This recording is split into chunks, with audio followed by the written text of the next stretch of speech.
Justice Sanjeev Khanna के CGI बनते ही कई बड़े बदलाव दिखाई देने लगे हैं।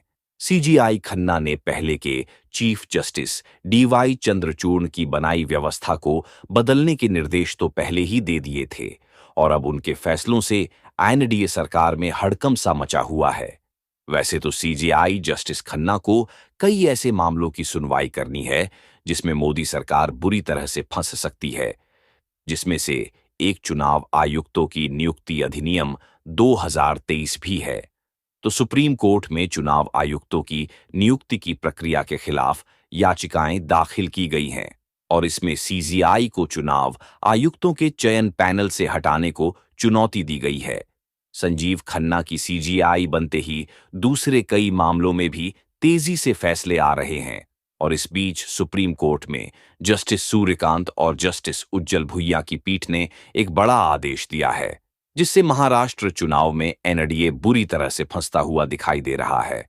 तो क्या है सुप्रीम कोर्ट का आदेश, आज हम अपनी स्पेशल रिपोर्ट में इसी पर करेंगे बात। नमस्कार, मैं हूं अंशिता। महाराष्ट्र में विधानसभा चुनाव में इस बार एनडीए पहले से ही मुश्किल में दिखाई दे रहा है। कानूनी लड़ाई हो या फिर राजनीतिक लड़ाई, इंडिया गठबंधन बीजेपी और उनके सहयोगी दलों पर भारी पड़ता दिखाई दे रहा है।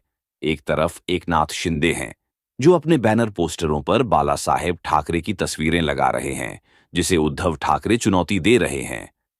उद्धव साफ साफ ऐलान कर चुके हैं कि शिंदे को अपने पिता की तस्वीर लगानी चाहिए, मेरे पिता की नहीं।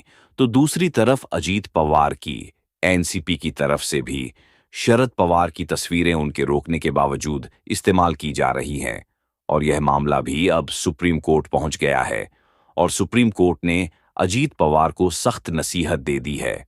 कोर्ट ने कहा कि अजीत पवार की पार्टी को महाराष्ट्र विधानसभा चुनावों के लिए अपने प्रचार सामग्री में शरद पवार की तस्वीरों या वीडियो का इस्तेमाल करने की अनुमति नहीं दी जा सकती। अजीत पवार गुट को अपने दम पर चुनाव लड़ना चाहिए, साथ ही उम्मीदवारों और पदाधिकारियों के बीच एक इलेक्ट्रॉनिक सर्कुलर जारी करना चाहिए कि वो शरद पवार की वीडियो क्लिप या तस्वीर का इस्तेमाल न करें। एनसीपी का अजीत गुट अपनी पहचान को एक अलग और विशिष्ट राजनीतिक दल के रूप में सीमित रखें। तो जस्टिस सूर्यकांत ने अजीत पवार गुट की पैरवी कर रहे वकील बलवीर सिंह से कहा कि उन्हें अपने प्रचार में शरद पवार की तस्वीरों या वीडियो का इस्तेमाल नहीं करना चाहिए, जिनके साथ अब आपके वैचारिक मतभेद हैं और आप उनके खिलाफ लड़ रहे हैं। आपको निश्चित रूप से इसका इस्तेमाल नहीं करना चाहिए और अपने दम पर लड़ने की कोशिश करनी चाहिए। लोगों के बीच आपका जो भी समर्थन है, जब सुप्रीम कोर्ट ने अजीत पवार को लेकर सख्त टिप्पणी कर रहा था, तो अजीत गुट के वकील ने दावा किया कि जो सबूत शरद पवार की तरफ से कोर्ट में पेश किए गए हैं, अजीत गुट उनका इस्तेमाल नहीं कर रहा है, जिसके जवाब में अभिषेक मनु सिंह भी, जो शरद पवार की तरफ से पेश हुए थे, उन्होंने यह भी कहा कि जो भी सबूत हमारी तरफ से कोर्ट में पेश किए गए हैं, वो अजीत पवार की एनसीपी के आधिकारिक सोशल मीडिया हैंडल से ही लिए गए हैं, जिसमें केवल शरद पवार ही दिखाई दे रहे हैं। और इसे लेकर जस्टिस सूर्यकांत ने कहा कि लोगों ने पहले भी जवाब दिया है, वह बहुत बुद्धिमान है, वो बहुत समझदार हैं, उन्हें पता है कि कहां वोट देना है और कहां नहीं।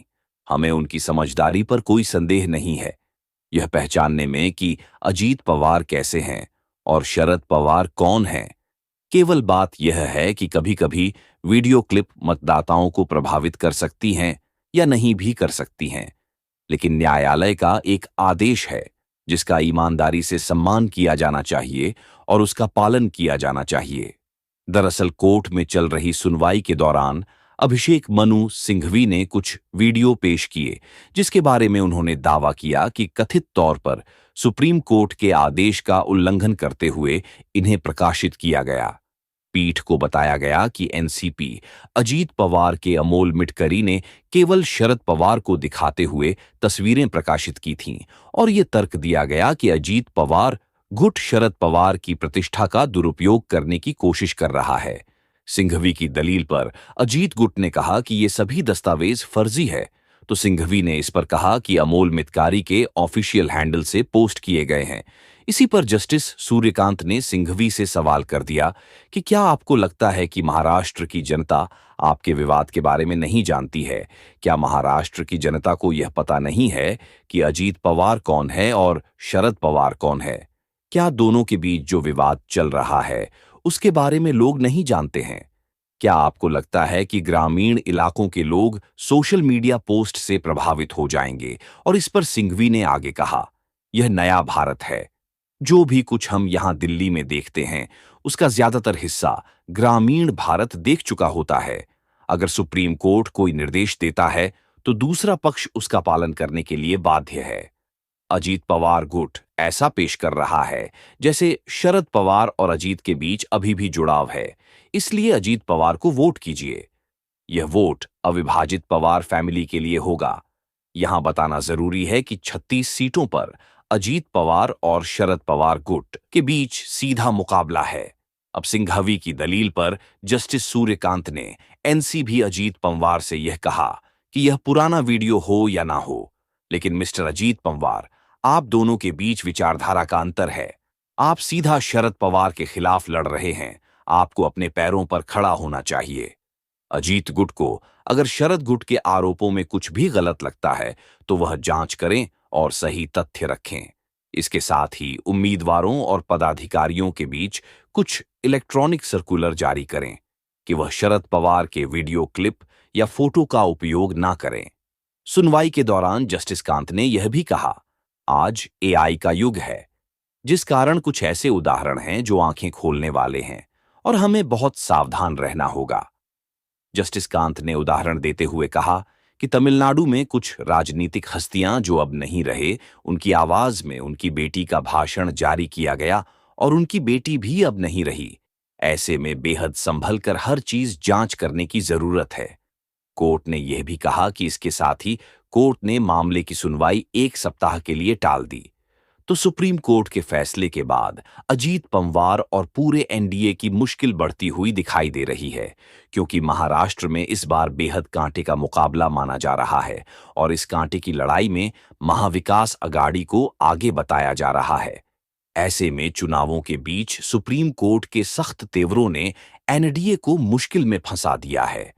अजीत पवार तो पहले से ही शरद पवार की लोकप्रियता के चलते डरे हुए दिख रहे हैं और इसीलिए उन्होंने बीजेपी के बड़े नेताओं, जिसमें पीएम मोदी, अमित शाह, जेपी नड्डा और योगी आदित्यनाथ का नाम भी शामिल है, उन सभी बड़े नेताओं को एनसीपी उम्मीदवारों की सीट पर प्रचार करने से रोक दिया है, क्योंकि अजीत को यह डर लग रहा है कि यह नेता अगर प्रचार के लिए आएंगे तो वह शरद पवार को ही निशाने पर ले लेंगे और शरद पवार पर अगर हमला किया तो एनसीपी का जो मतदाता, इस कारण से कि पवार फैमिली एक है और वो घड़ी जो शरद पवार की पार्टी का चुनाव चिन्ह 35 साल तक रही है, उसे वोट कर सकते हैं और यह मुश्किल हो जाएगा।